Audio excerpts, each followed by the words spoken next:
Bercanda secara online bisa mengakibatkan bullying. Bagaimana bisa?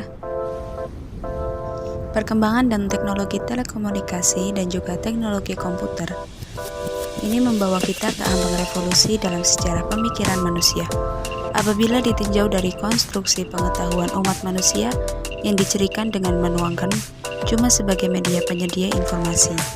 Melalui internet banyak aktivitas komunitas komersial jadi bagian paling banyak dan juga pesat pertumbuhannya, serta menembus berbagai batas negara. Media sosial yakni media daring yang digunakan buat kebutuhan komunikasi jarak jauh antara user satu dengan user lain, sebagai sarana komunikasi buat menghubungkan antara pengguna dengan cakupan wilayah yang sangat luas. Bullying merupakan bentuk wujud sikap kekerasan di mana terjalin pemaksaan secara psikologis maupun raga terhadap seseorang ataupun sekelompok orang yang lemah. Pelakor bullying yang biasa diucapkan bully dapat pula mempunyai power atau kekuatan buat melaksanakan apa saja terhadap korbannya. Korban pula berpikir kalau dirinya selaku pihak yang lemah, serta senantiasa merasa terancam oleh bully. Bullying dalam wujud verbal merupakan salah satu jenis yang sangat gampang dicoba, sering jadi diri sikap bullying yang lain dan bisa jadi langkah awal mengarah pada kekerasan yang lebih jauh.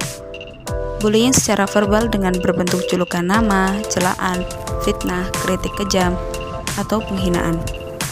Pernyataan-pernyataan bernuansa ajakan intim ataupun pelecehan intim, teror, surat-surat yang mengintimidasi, tuduhan-tuduhan yang tidak benar, kasakusuk yang keji, serta galat, gosip, serta lain sebagainya. Cyberbullying yang diinformasikan melalui pesan-pesan yang bersifat verbal hendak terasa kasar, vulgar, dan terasa lebih menyakitkan dibandingkan dengan pesan yang diinformasikan secara nonverbal. Karena cyberbullying yang diinformasikan dalam bentuk nonverbal maupun dikemas dalam bentuk gambar, meme, dan juga simbol-simbol yang lain, sehingga tidak hendak begitu terasa pada orang yang menerimanya. Candaan sendiri kerap terjalin selaku wujud komunikasi dalam pergaulan tiap hari, membuat mencairkan atmosfer ataupun menghibur sahabat bicara, sehingga komunikasi terasa lebih mengasyikan. Tetapi terkadang candaan yang kelewatan dapat membagikan akibat yang negatif kepada seseorang tanpa mereka sadari. Candaan yang tujuan awal mulanya cuma buat mencairkan atmosfer, namun dapat membagikan atmosfer jadi tidak lezat. Tahukah kamu, bullying di media sosial ditunjukkan oleh seseorang atas ketidaksukaan seseorang tersebut terhadap individu. Seseorang yang berpendapat buat candaan sehingga dapat membuat penggunaan akun lain tertawa.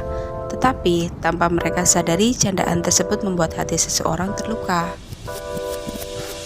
Banyak kasus yang terjalin di media sosial yang dini mulainya hanya candaan, namun menimbulkan cyberbullying. Semacam candaan menghina raga seseorang. Tentu saja bercandaan soal raga ini tidak asik. Diakibatkan penampilan raga ialah jadi nilai utama buat masing-masing orang. Terlebih di setiap negara ada yang memiliki standar kecantikan. Candaan semacam ini pasti saja kerap terjalin di media sosial ataupun di kehidupan setiap hari.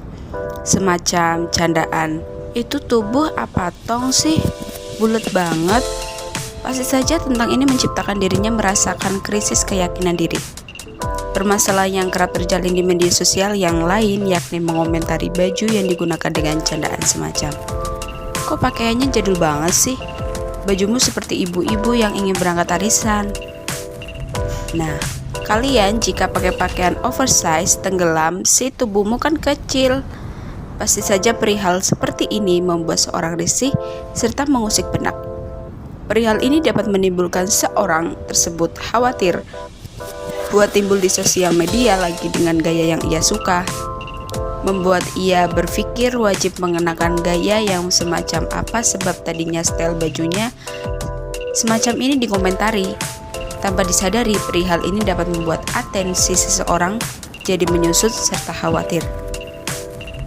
Kemudian, akibat yang ditimbulkan dari aksi perundungan atau bullying kepada para korban umumnya berbentuk rasa emosional, semacam tersinggung, marah, jengkel, menangis, stres, tekanan mental, perasaan bersalah, mengurung diri, merasa tidak berharga, ataupun terdiskriminasi.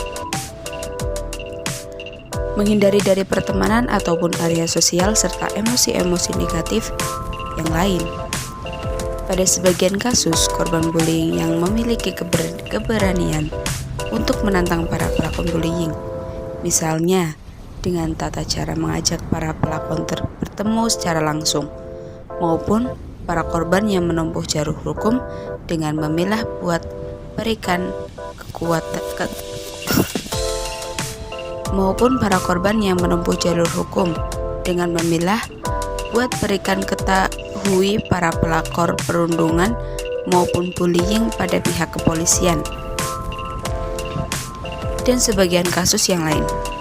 Para korban yang tidak berdaya memilih buat pasrah, menyimpan dendam, rasa trauma, serta terisolasi dari zona sosial.